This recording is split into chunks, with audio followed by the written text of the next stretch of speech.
ប៉ុណ្ណឹងហើយមកប៉ុណ្ណឹងហើយដេចឡើយនៅតែក្បត់ខ្ញុំទៀតរឿងមួយរូបខ្ញុំជាមនុស្សចោលមកសៀតនាំឲ្យចង់ជាតិទ្រូងព្រោះស្នា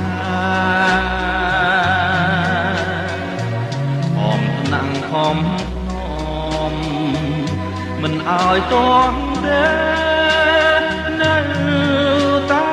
ក្បត់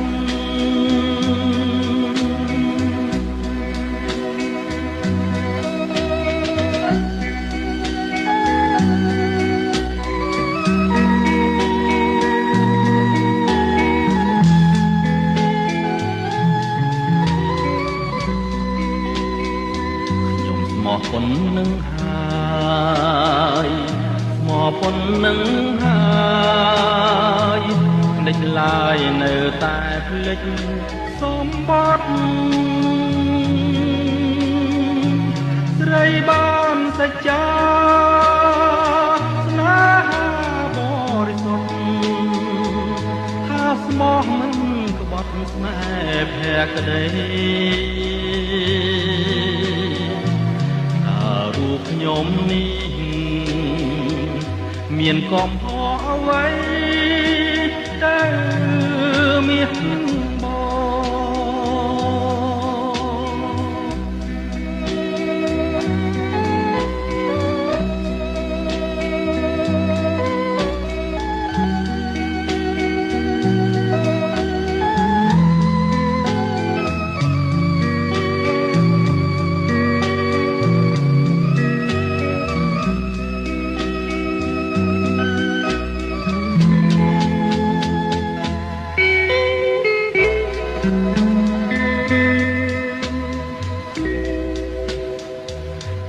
ឡើងគួរស្ដាយពិត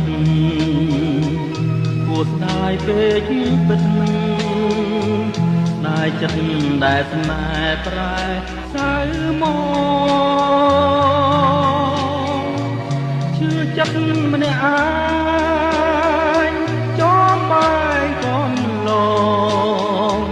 សាយផងយំផងព្រួងស្នេហានាងខុសហើយខុសលួងម